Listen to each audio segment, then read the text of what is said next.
E a paz de Deus, que a luz do nosso Senhor Jesus Cristo ilumine todos nós, hoje, agora e eternamente. Já fazia tempo que eu não via vocês, né?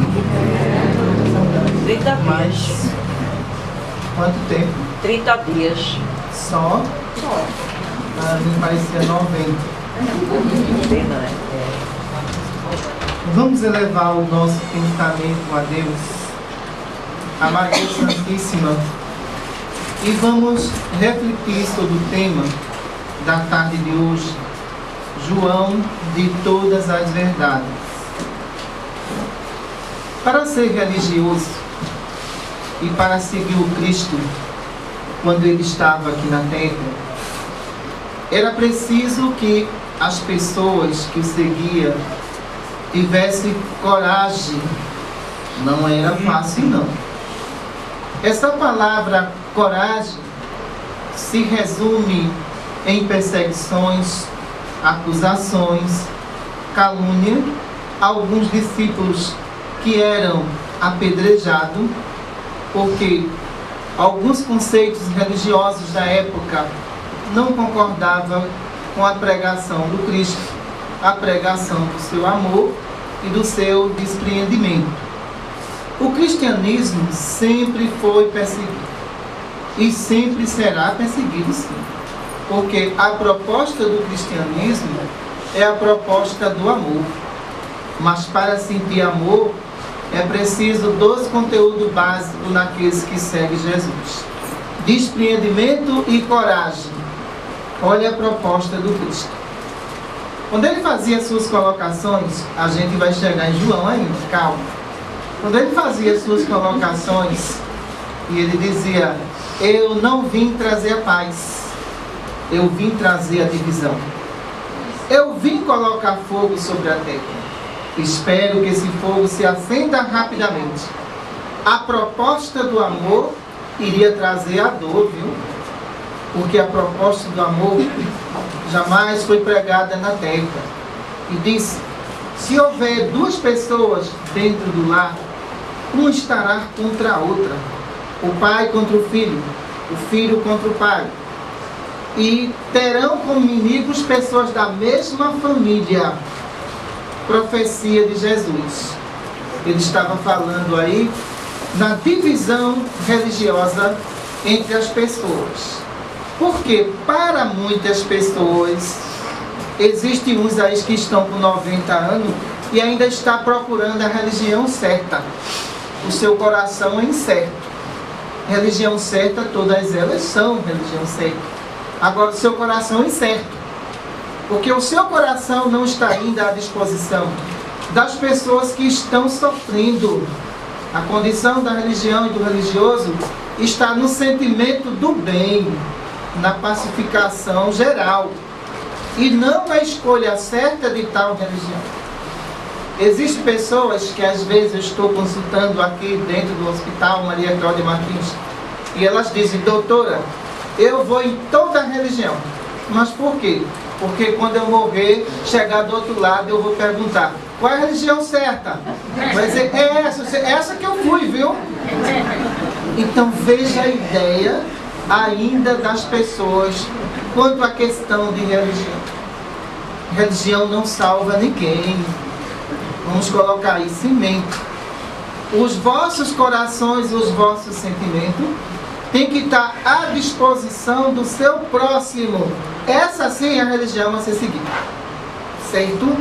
Agora, os conceitos religiosos criados e as perseguições religiosas existentes através do mundo não foi colocada por Jesus, não. De nenhuma forma. Quando criaram as cruzadas na Idade Média, não foi o Cristo que criou as cruzadas, não. Foi os homens que não tiveram entendimento dos seus ensinamentos. E a partir daí fizeram as suas colocações. O Cristo vai mais ainda, quando ele observa dentro do conceito de respeito e religião, onde os fariseus e saduceus não respeitavam nenhuma religião. Sabe por quê? O perfeccionismo religioso. Para os fariseus e saduceus, todas as religiões eram erradas. Ele era um povo perfeito. que não tinha que se melhorar em nada. O Cristo, na visão dele, ele era muito preventivo. Ele não julgava, ele observava e alertava as pessoas que estavam em sua volta quanto ao conceito de discriminação religiosa. Ele já falava naquela época sobre isso, quando ele dizia: cuidado com o fermento dos fariseus. Veja só, que fermenta o ódio e as perseguições. Quando ele faz essa colocação, alguém poderia dizer: mas Jesus faltou com indulgência. Um Espírito Celeste não falta com indulgência. Ele apenas estava mostrando ao seu povo que existia um conceito religioso que pregava um perfeccionismo, mas que dentro deles não existia esse perfeccionismo, que evocava a Deus a todo instante e a todo momento, como o sumo sacerdote fazia isso, mas andava em plena corrupção.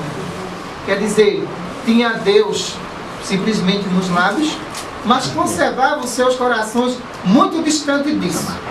Mostrava que aquela religião, ou aquele conceito da sociedade da época, estava totalmente equivocado nesse ponto de vista.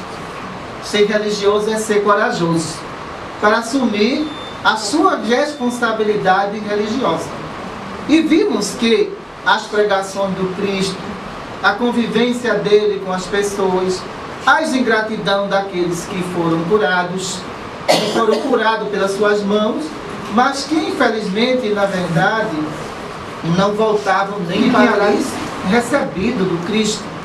Observava que os apóstolos falavam que o amava, que os apóstolos adoravam, que jamais iria se separar dele, e no momento em que antecipa a crucificação, todos se traem. Não adianta dizer que não, todos se traem sim. Todo mundo fala de Judas, mas esquece de Pedro, né? Veja só. Então, todos que estavam ali tiveram as suas fraquezas humanas, dentro do conceito religioso, sim. Dentro daquilo que eles falavam, daquilo que eles pregavam, viu? E eles eram muito mais responsáveis do que vocês. Eles estavam vendo Jesus. Eles estavam presenciando Jesus, dando testemunho de toda a moralidade desse Espírito Celestial. Desse ponto de vista, na hora exata, no momento exato de provar o seu amor pela religião, se traíram por completo. Ora, a passagem de Pedro simboliza a passagem de muitas religiões quando se trata na defesa do Cristo.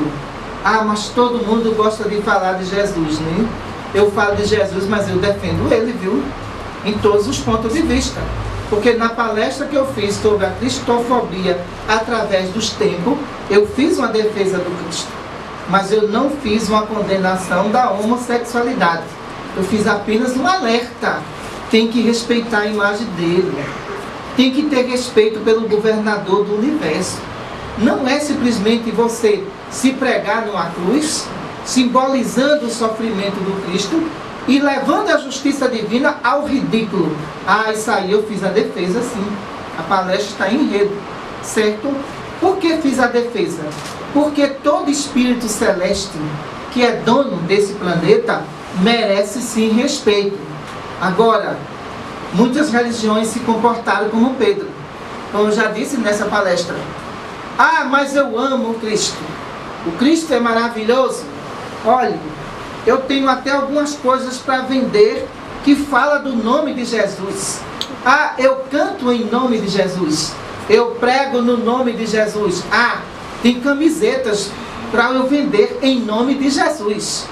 O Cristo é o objeto mais comercializado do mundo. Para você ter uma ideia. Certo? É um dos mais comercializados do mundo. É um dos mais que dá lucro no mundo, é a imagem de Jesus. Vocês sabiam disso, mas é a verdade. Por quê? Tudo que se vai vender é em nome do Cristo, certo? Se você coloca uma imagem do Cristo dentro de casa, aquela imagem não foi doada, ela foi comprada. E quem vendeu obteve lucro. Mas a questão da simbologia da imagem não importa. Nós queremos ver na hora exata, no momento exato da coragem de defender um espírito que, na verdade, toma conta de tudo que está aqui na terra. Veja mesmo, alguns religiosos têm comportamento de Pedro, sim. E como tem comportamento de Pedro. Pedro era aquele que andava com Jesus, que abraçava Jesus, não era isso? Olha, que defendia Jesus até das crianças. Eu não sei porque Pedro era tão exagerado. Porque uma criança não ia ofender Jesus em nada. Mas se aproximasse uma criança, Pedro dizia: não incomoda o meu Senhor, certo? Se afasta daí, menino. Como o menino é teimoso, ele voltava de novo. E o limite da paciência de Pedro, muitas vezes chegava a um certo ponto que ele não suportava. Pegava a criança pelo braço e dizia: saia de perto dele, deixe ele descansar, por favor. Como vocês agem com os filhos de vocês. Vou falar a primeira vez, viu? Vou falar a segunda. Na terceira, Pedro não batia, certo? Ele apenas queria proteger demais Jesus. Essa proteção exagerada não significava a palavra prova do amor profundo que ele poderia ter pelo Cristo. Ele tinha admiração por ele ver um homem que lhe respeitava como um pescador, por ver um homem que ele amava, que dava toda a atenção a ele. Então, ele tinha admiração por Jesus. Ele não tinha amor não, viu? Isso era admiração. O Cristo, profundamente, dentro da sua psicologia celeste, olha para Pedro e pergunta a ele: Pedro, tu me amas? Claro, Senhor. Claro que sim. Eu amo. E Jesus, na sua psicologia celeste, coloca mais ainda a outra palavra que diz: Pedro, tu me amas mesmo? Pedro já começa a ficar nervoso. Ele já começa a entender o significado dessa palavra amor, que era provar o que você sentia, o que vinha realmente do ser espiritual seu. Naquele momento era a prova exata. Tu me ama mesmo, Pedro? Amo, Senhor. E se abraçava com ele. Aquilo era desespero. Aquilo não era amor. Antes que o galo cante 3 vezes, tu vai me negar. E Pedro olhou para ele e não entendeu o que ele estava dizendo. Vai me negar, sim. Ora, muitos religiosos, quando a imagem do Cristo é ofendida, têm o mesmo comportamento de Pedro. Se trai. Prova nenhuma de amor em termos de defesa. Mas ninguém pode fazer da sua vida religiosa um esconderijo. Para fugir da realidade do dia a dia, da realidade social que vocês vivem hoje. Ora, o cristianismo já faz 2015 anos que foi implantado na terra e até hoje ele sofre as perseguições. O problema é encontrar um cristão verdadeiro nos dias atuais de hoje, viu? E como é difícil. Alguns dizem da seguinte forma: isso não tem significado não, isso depois passa, é apenas uma notícia, nada mais do que isso. Será que você não está tendo a mesma postura de Pedro, que falava que amava, que pedia a Jesus emprego, que pedia a noiva a Jesus, e na hora de você servir ao Cristo, você simplesmente o abandona por completo? As afirmativas desse Espírito Celestial chamado Jesus, e a sua proposta era proposta de renúncia. Quando ele dizia aqueles na seguinte: segue-me. Será que as pessoas estavam preparadas para essa proposta naquela época? Alguns sim. Hoje, nos dias atuais de hoje, é muito pouco, viu? Por qualquer coisa já estão desesperados. Imagine só. Imagine para seguir Jesus diante de tantos e tantos algozes que estava lá em Jerusalém. Muitos chegaram e falaram para ele: Senhor, eu conheço os mandamentos desde criança e na realidade eu já renunciei a tudo. O Cristo sabia que aquela proposta era uma proposta de fraqueza, de perfeição inexistente dentro daquele ser humano que ali estava. Ele olhava e dizia: vende tudo que tem, dá aos pobres, e terás um tesouro no reino dos céus. A proposta do amor é essa: desprendimento. Mas só que a sociedade de hoje não quer saber disso de nenhuma forma. Se der um cartão de crédito, um cartão de crédito sem limite a vocês, que felicidade! Eu estou feliz. Não. Apenas você quer satisfazer os seus desejos materiais. Desejo espiritual é muito diferente. É aquele que a gente vai ver o nosso próximo feliz, mesmo tendo a nossa infelicidade, a gente vai rir, a gente vai apoiar aquela pessoa que saiu daquele problema. A proposta do Cristo é essa, que poucos querem seguir nos dias atuais de hoje. Quando a gente percebe o primo de Jesus, João Batista, é uma proposta muito mais rigorosa, viu? A proposta do Cristo, dentro da condição espiritual de cada um que se pensava, dizia: eu vou seguir este homem, que eu nem conheço, que anda descalço, e muitas vezes só tem mesmo uma percata de couro e nada mais, e que diz que é o Filho de Deus. Não, eu não sigo não. A proposta de João Batista era uma proposta socialista. Ele tinha essa visão social. Ele tinha a visão de observar que Jerusalém precisava de maiores esclarecimentos.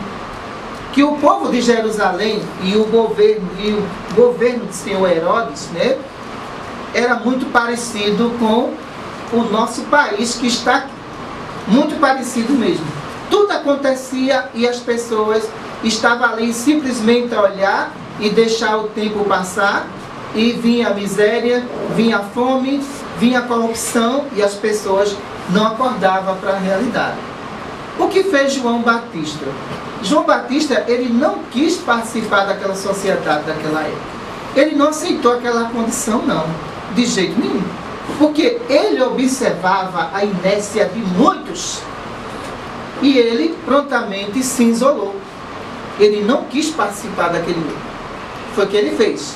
Dentro da simbologia do batismo, ele vai para o Rio Jordão. Só que no Rio Jordão, ele começa a pegar as pessoas que queriam se esclarecer. Se ele fosse fazer aquelas pregações dentro do reinado do senhor Herodes, ele iria perder a cabeça bem rapidinho mesmo, viu? Não ia demorar muito não. Então o que é que ele faz? Ele se isola. Nesse isolamento, ele sabe que aquelas almas que vai lhe procurar são almas que irão seguir Jesus, mas que precisava de maiores esclarecimentos sobre todas as questões sociais existentes naquela época. Então João tinha já essa visão.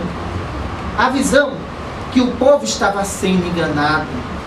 A visão que o povo tinha que acordar para a realidade do que estava acontecendo. E a partir do momento que ele fica de frente dessa grande missão, por isso que eu escolhi o título, João de Todas as Verdades. De todas as verdades, por quê? Dentro da visão política, da administração do seu Herodes, João começa a perceber que existe uma corrupção enorme. Ele não poderia concordar com aquilo.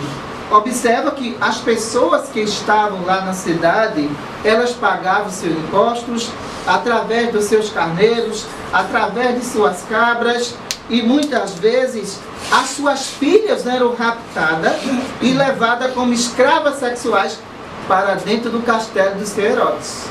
Então, João tinha percepção política que isso estava errado, que não podia ser dessa forma, já que as pessoas que estavam ali eram pessoas pobres e humildes, que não tinham nenhum conhecimento para combater Herodes.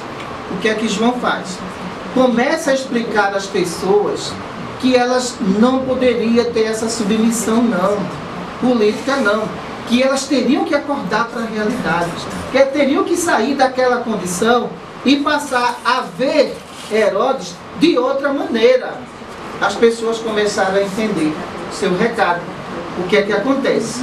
Herodes, ele começa a se preocupar com a situação, porque ele tem agora um líder cristão, religioso, que está ali alertando as pessoas para todas aquelas questões existentes. O que é que acontece nesse ponto de vista? Essas pessoas começam a procurar João Batista em grandes multidões. Mas a simbologia do batismo era para atrair esse público para um grande esclarecimento, já que o batismo não vai salvar ninguém. Mas ele trazia essa simbologia e mostrava a todo o povo que eles teriam que mudar de postura. Herodes se preocupa com a situação. Alguns generais chegam ao Rio Jordão e percebem que João Batista era um homem de coragem mesmo. Era uma liderança religiosa de coragem. Por quê? Pregava que existia promiscuidade também no reino. Enquanto aquelas pessoas estavam preocupadas de plantar o seu trigo para dar metade a Herodes, Herodes nada fazia. O que Herodes fazia no final de semana, que se torna público para toda a sociedade da época, eram os bacanais, onde crianças entravam, adolescentes entravam, e existia toda a prática sexual daquela época. João Batista não aceita isso, de jeito nenhum. E ele começa a pregar que uma sociedade tinha que ser moralizada, que não poderia ser dirigido por um líder, chamado rei ou imperador, que levasse aquele povo a uma condição moral de desprezo. Ele começa a receber os primeiros recados, que a situação estava ficando complicada.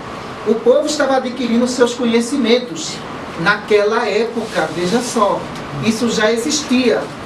O que é que acontece? Ele temia também. Se nós de repente prendermos João Batista, pode ser que haja uma revolução. Mas a revolução que João queria causar não era a revolução política daquela época. O desejo dele não era isso, não. Ele estava selecionando as ovelhas que Jesus iria assumir como discípulo. Então, existia ali para que essas inteligências acompanhassem o Cristo, que eram os seus discípulos. Então, o que acontece naquele momento ali? Herodes chega a um limite que ele já não aguenta mais. Pressionado por generais, pressionado também por pessoas de dentro do reinado, que João Batista acusava de prostituição. Aí eu digo, era saber defender o Cristo, viu? Era ter uma coragem religiosa, sim. Esse sim, tinha uma coragem religiosa. João Batista é preso. Antes de ser preso, seu último encontro com Jesus. O seu último encontro, ele entrega todos os discípulos que estão ali para que o Cristo comece a guiar aqueles discípulos. Veja só, todos muito bem preparados, viu? Mas muito bem preparados mesmo. Sabendo de todos os conceitos de corrupção, de desvio de sexualidade que existia, de desvio de verbo naquela época dos imperadores, esses discípulos, João entrega a Jesus. E esse encontro é marcado com grande humildade, coisa que todo religioso e líder religiosos deve ter. Grande humildade. De repente, o que é que acontece? Jesus entra no rio, certo?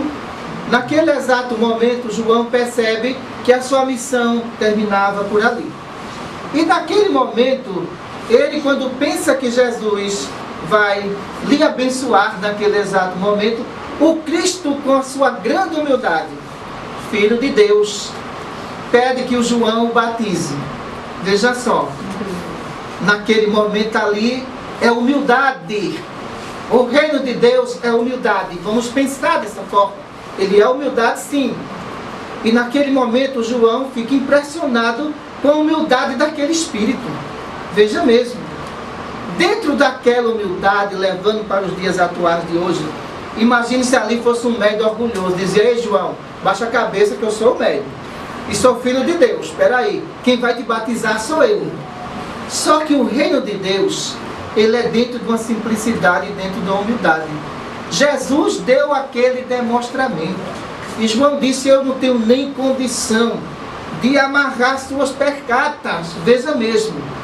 E naquele momento Cristo recepciona, baixa a cabeça, é batizado por ele, e horas depois João é aprisionado.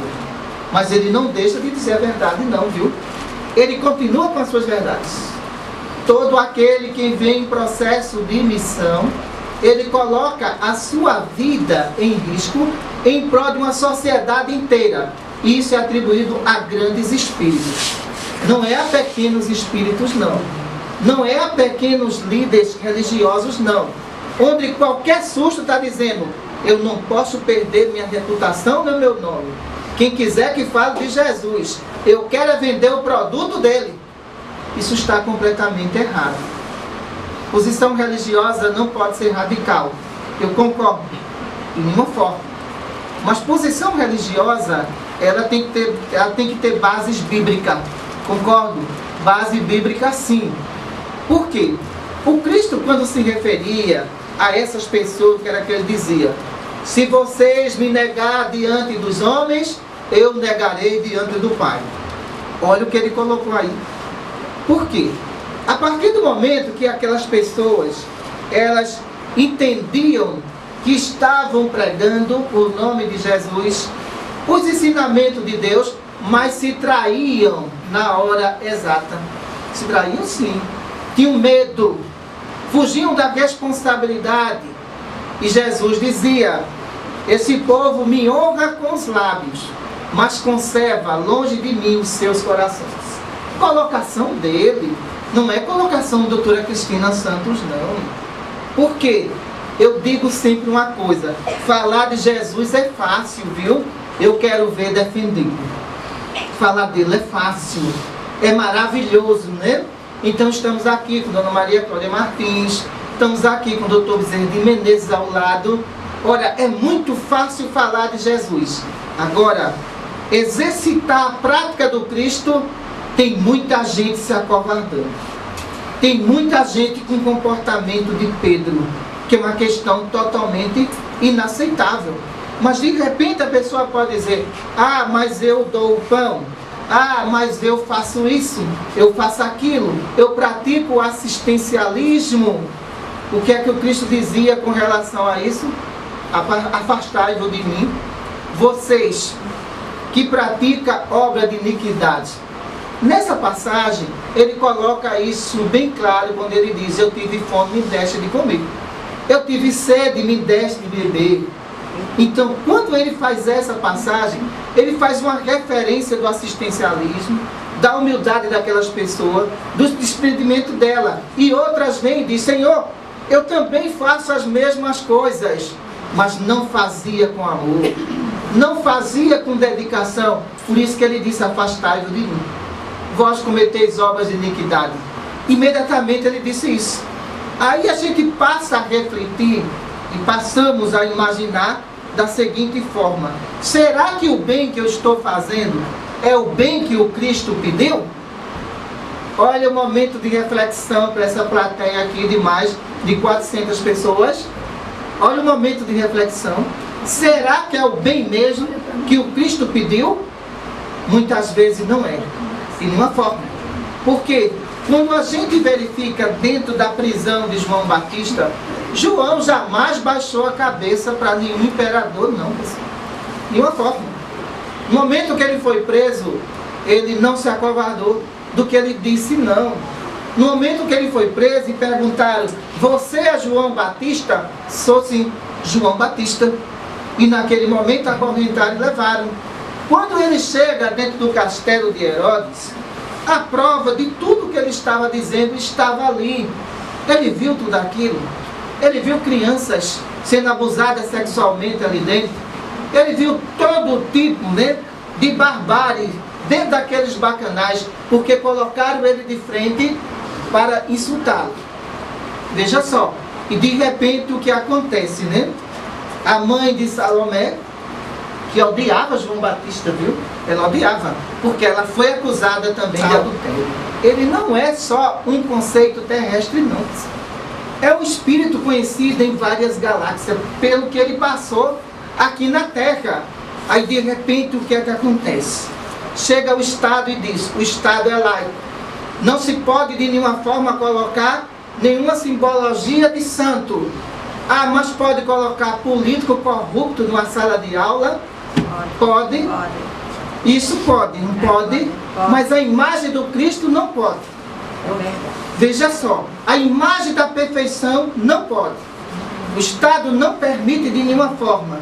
A criança orar em sala de aula em conjunto não pode. É indução religiosa. Não é permitido de nenhuma forma. É interessante, mas é permitido passar comercial de bebida no horário que a criança está ali, não é? E ninguém faz nada, não é não? Agora estou dando uma de João Batista, viu? Então, o que acontece? Nesse ponto de vista, a gente percebe que são muitas contradições. Contradições de Estado, contradição de religião. Porque se de repente aquela criança está aflita, aquele adolescente está aflito, e ele vê lá a imagem do Cristo dentro de uma escola, é um conforto para ele. Ele pode fazer uma prece, é um conforto para ele. Mas me diga, qual é o exemplo que ele vai ter de uma imagem de uma pessoa que está envolvida em corrupção? Nenhuma pessoa. Nenhuma referência assim. Por quê? A referência do Cristo era a referência do amor que nós temos que guardar nos nossos corações nos dias atuais de hoje. Apesar dos hebreus sofrerem tantas perseguições, escravizados, mas a fé em Deus continuava. Agora, nos dias atuais de hoje, com todo tipo de tecnologia, informação dentro de um segundo, chegando nas suas mãos, e você nega a existência do Cristo, eu considero isso um retrocesso. Isso é um retrocesso, sim. Por quê? Uma juventude que não tem referência religiosa é uma juventude abandonada de si. Essa juventude vai se agarrar em quê? Me diga mesmo. Na época de João Batista, muitos jovens que seguiram ele deram continuidade ao seguimento de Jesus, porque foram preparados para isso. Mas infelizmente o que é que a gente encontra hoje dentro da nossa sociedade? O mais importante não é Jesus. O mais importante é um tablet para um jovem. Veja só. O mais importante é um iPhone. Ah, veja só. Então, a importância do espiritual se tornou-se uma coisa tão inútil na cabeça das pessoas que elas dormem e acordam, nem uma prece faz. Como é que querem ter paz? Me diga mesmo. Como é que não querem ter perseguições espirituais? E, infelizmente, essa juventude que nós percebemos nos dias atuais de hoje, poucos irão alcançar a consciência dos ensinamentos do Cristo. Para vocês terem uma base. Pouquíssimas. Por quê? Para a juventude, o que ela pode se espelhar é aquilo que está na moda. É a corrupção, é a viciação, é a sexualidade, é tudo isso. Por isso, quando nós falamos, se essa trilogia viesse à Terra, Moisés, Jesus e João Batista, tenha certeza que os abalos sociais iriam acontecer dentro de 30 dias. E tenha certeza que todos esses três seriam eliminados antes de completar 20 anos, porque não iriam permitir a sua verdade. Então, o Cristo disse: conhecereis a verdade, que a verdade vos libertará. Muita paz para todos e obrigado a todos.